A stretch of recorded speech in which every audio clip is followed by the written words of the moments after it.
Hola, soy Aime Heredia. Bienvenidos a nuestra segunda Open Class de la materia Arquitectura y Usabilidad Web. Los módulos que revisaremos en esta clase son los correspondientes al tema Diseño de elementos de una página. Rescato los puntos más importantes a modo de repaso, pues seguramente ya revisaron parte del material.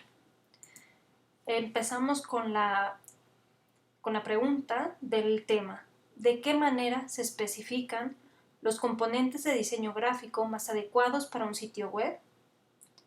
Uno de los procesos fundamentales que tenemos que dirigir es el de la arquitectura de información.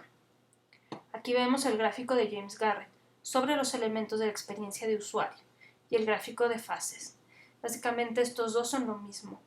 Este tema está centrado en el diseño visual. Para el diseño visual vemos que hay diferentes fases que ya las hemos visto en clases anteriores, como fue definir los objetivos del sitio, necesidades de usuario, requerimientos de contenido, especificaciones funcionales del sistema, arquitectura de información, diseño de interacción, diseño de información, interfaces y navegación. Muchas de estas fases son realizadas por el arquitecto de información, donde también toma en cuenta la usabilidad y la accesibilidad. Aquí en estas fases ya se han realizado lo que es el mapa de navegación, los prototipos, el esqueleto del sitio, la organización y clasificación de los contenidos y los servicios.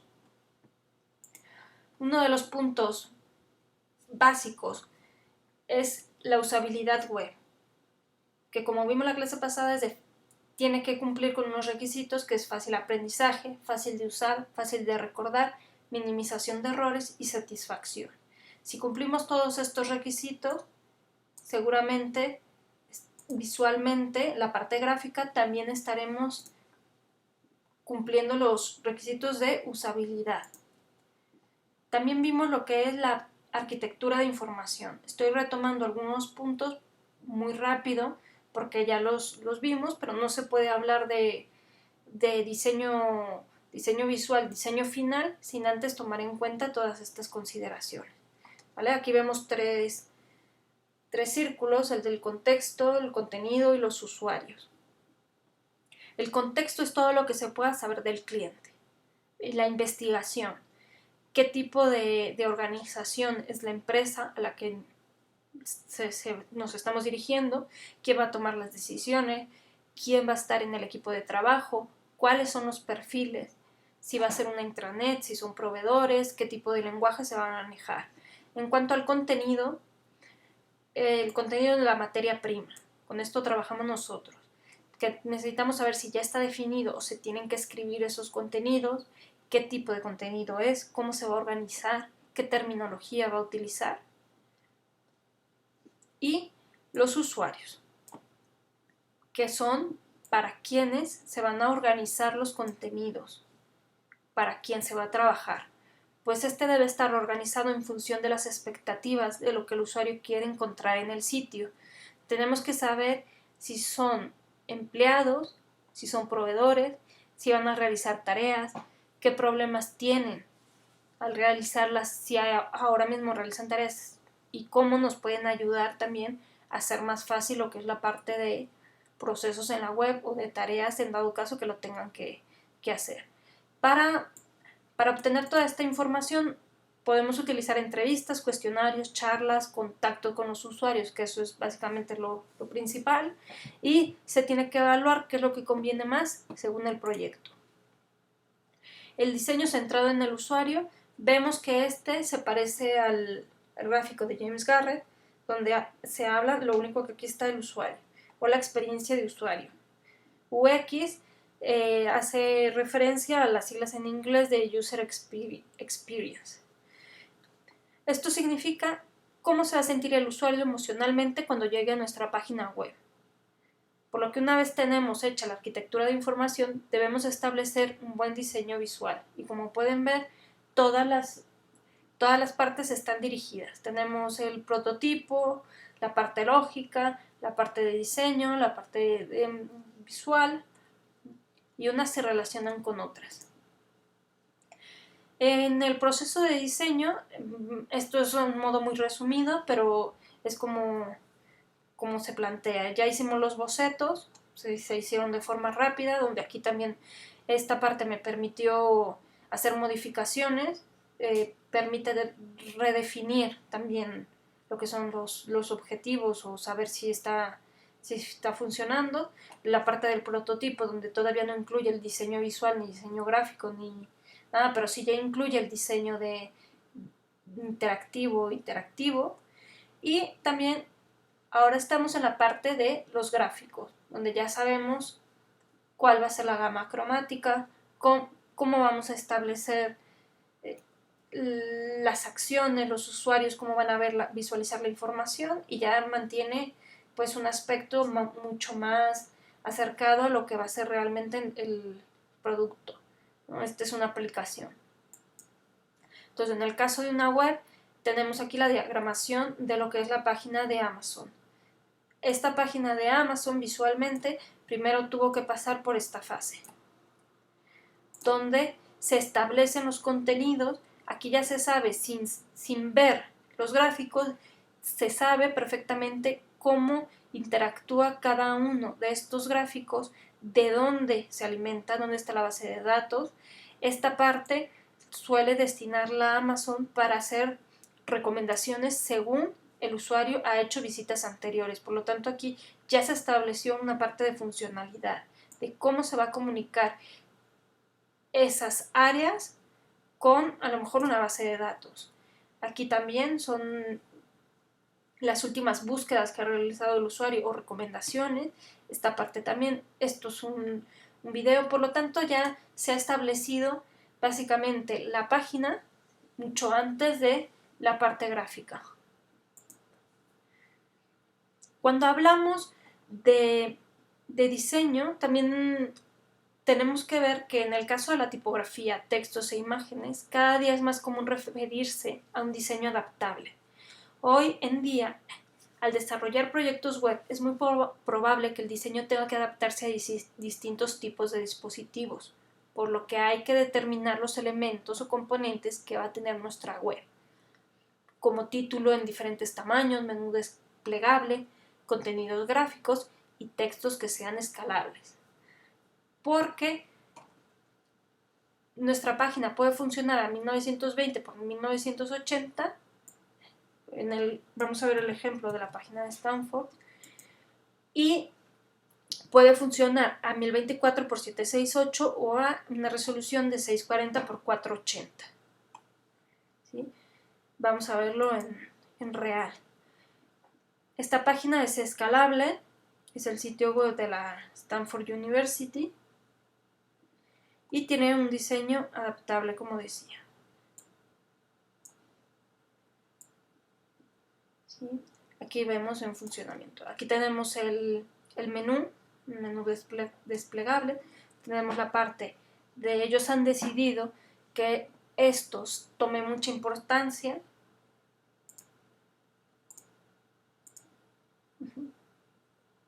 Tenemos los demás elementos, los demás contenidos, y se ve perfectamente organizada. Cuando pasamos a una resolución menor, vemos que el menú desaparece, el texto que iba sobre la imagen se ha puesto en la parte inferior, y así es como lo vería un usuario con una resolución menor. Y aquí vemos cómo se volvió a adaptar el contenido, a desaparecer el usuario. Ahora es un menú en esta forma, ya no es el menú lineal, y vemos que está perfectamente adaptado. Todo el contenido se ha hecho. Esto es importante, obviamente, porque como se diseñe la página, hablando gráficamente, hablando de textos, de imágenes, pues sí va a influir. Regresamos aquí. Entonces empezamos a hablar de lo que es el diseño visual, ya como tal. Porque cómo se puede lograr una buena interfaz de usuario y que además el usuario tenga una buena experiencia. Vemos que es el diseño visual. El diseño visual incide en el sistema de producción por medio de la categorización y estructuración de la forma visual para lograr una visualización de datos efectiva. Esto lo subrayamos porque finalmente es la visualización de datos efectiva. Todo lo que hemos visto, todas las fases anteriores, tienen que visualizarse de una manera eficaz. Aquí tenemos un ejemplo, ¿sí? Porque vemos que la estética juega un valor importante en la utilidad de una aplicación o sitio. Está demostrado que un diseño estético resulta más fácil de usar y fomenta actitudes positivas. En este ejemplo vemos cómo es muy sencillo y fácil de entender para qué sirven los botones, cómo se han establecido los códigos de color e iconografía empleada y que es bastante intuitivo y se puede entender. Vemos también que se utilizan ciertos códigos ya preestablecidos en otras aplicaciones donde para nosotros es muy fácil saber que esta zona es para escribir un mensaje, que estos botones no necesitan ningún tipo de texto porque o los hemos utilizado en otras aplicaciones y sabemos que esto está directamente relacionado con la llamada, y este botón de color rojo, que al ser también de otro color nos está dando a entender que es el que va a finalizar la llamada. Aquí vemos que este botón nos indica que esto es un contenido interactivo, que yo voy a ver un video y que puedo navegar por esta zona, que no tiene nada que ver con esta. O sea, yo no voy a confundir este botón con este. Está bastante bien explicado. Todo esto funciona de una forma, todo esto tiene unos protocolos de comunicación, una forma de funcionar, de hacerse por la parte de programación, pero el usuario lo que ve es esto, con lo que va a interactuar es con esto. A él no le interesa cómo va a funcionar por detrás, cómo vamos a hacer para que la imagen se vea aquí. Él va a ver las dos imágenes, este es él, esta es la persona con la que está interactuando. Esto podemos lograr un buen diseño, una buena interfaz, y vamos a hablar de unos principios de diseño visual. El look and feel, que se refiere a la parte de cómo se va a ver el sitio, ¿sí? Vemos que los colores y la imagen del sitio deben mantener una mínima correspondencia con la actividad de la empresa. Tiene que estar relacionado. Las cabeceras marcan la pauta muchas veces. En términos de estilo, tono, calidad, actividad de la empresa, puede llegar a definir el tono cromático del resto de la web. El logotipo de la empresa debe integrarse. En ocasiones se puede modificar ligeramente en color o en forma para evitar disonancias visuales. Aquí en este caso el logotipo lo han integrado junto con las nubes, no les importa, pero por ejemplo en el caso de aquí abajo, que es una marca de coches, no quieren ni siquiera que toque ninguna imagen y lo han puesto en este sitio, en este lugar. Siempre va a estar presente en la parte de arriba.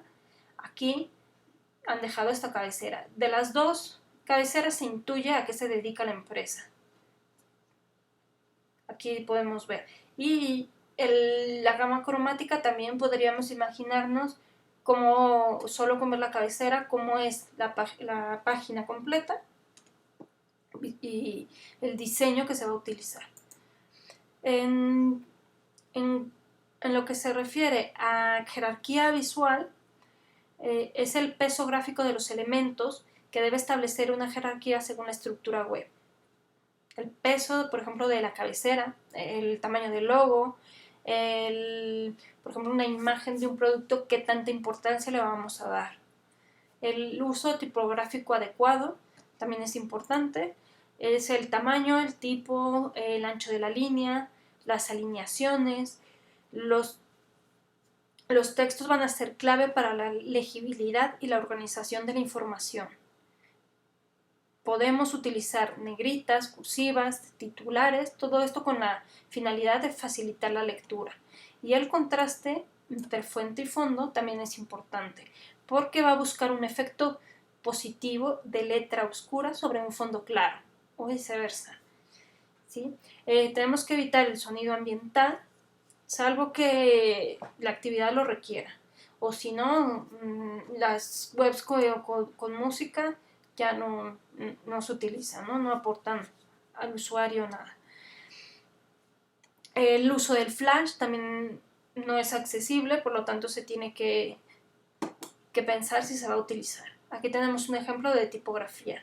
Tenemos del H1 hasta el párrafo y se puede ver cómo esto ya crea una jerarquía de importancia. Aquí tenemos ejemplos de contraste tipográfico. Y los recursos gráficos.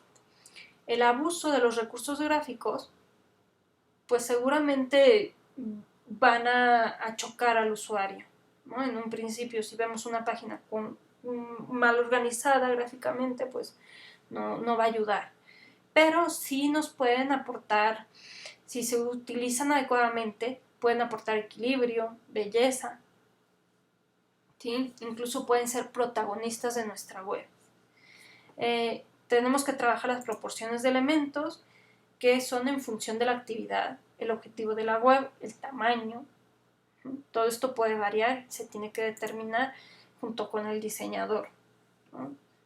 La paleta cromática también se tiene que definir. Todos los prototipos se trabajaron en escala de grises, en blanco y negro. Ahora es el momento de definir. No vamos a utilizar toda la paleta de colores. Esta es una paleta de colores hexadecimal, que es la que se utiliza en web. No vamos a utilizar todos estos colores, sino por el contrario, vamos a ser muy específicos y vamos a crear una paleta de colores acorde a la empresa y acorde a que el usuario también pueda empezar a decodificar todos los elementos. Si ve un texto subrayado en azul o el texto siempre está en color azul, pues va a entender que eso es un hipervínculo. Si ve unos botones en color rojo que dicen eliminar, ya da por hecho que eso sirve para eliminar información, ¿no? O un botón verde que dice actualizar datos o enviar, no sé, todo esto se tiene que determinar en esta fase. Tenemos también lo que son la parte de recursos de diseño, que esta también ya lo vieron en su clase, tienen algunos videos donde les hacen algunas recomendaciones. Pero bueno, por ejemplo, podemos ir a esta página web que es el Pattern Tab, que puede ayudar a lo que es la creación de ideas o retomar ideas. Ya tenemos definido todo, pero necesitamos saber qué tipo de elementos son los que se adecúan a mi contenido. Podemos tomar ideas de color, tipografía y lo que es inspiración en general. Estas son webs que están hechas, que actualmente están en línea y uno puede visitar el sitio. Y a partir de aquí, junto con el diseñador, pues se pueden tomar decisiones. Esta es la estética que va a tener nuestro sitio porque el público, los usuarios, la empresa así lo requiere, ¿no? La información. También hay otras páginas que bueno, también las veremos rápido, como es DaFont, que esto es para descargar fuentes. No son fuentes como las de Google, que están en un servidor, sino son fuentes que yo descargo y que me sirven para hacer tipografía de fantasía, por ejemplo, ¿no? O cosas que no se tienen que leer, que no es una fuente que va a estar alojada en un sitio y yo la voy a mandar llamar, que va a modificar la fuente de mi página web. Tenemos aquí lo que son los vectores. Esta página es para vectores. Tenemos estos gráficos que se descargan, son gratuitos y según lo que vayan necesitando pueden hacer uso. Tenemos también lo que es los bancos de imágenes. Me parece que esta página tiene lo que son fotos por $1. Fotos de bastante calidad por $1, que está bastante bien. Y además ahí también manejan algunas cosas que son gratuitas. Y si no, hay otras webs que tienen fotografías no muchas veces no de super calidad, pero muy bien para lo que es el formato web. Y también tenemos las infografías, que también tienen una página para descargar si se requiere. ¿Sí?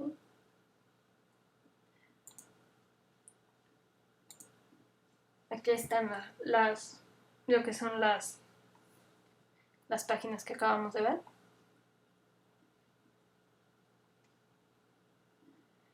Y ahí podemos definir nuestras tendencias, ¿no?, de diseño. Podemos ver qué se encuentra ahora mismo en cuanto al diseño, que seguramente es el flat design, que se ha pasado a ese tipo de diseño de elementos donde prevalece lo plano, ¿no? Por eso se llama flat design.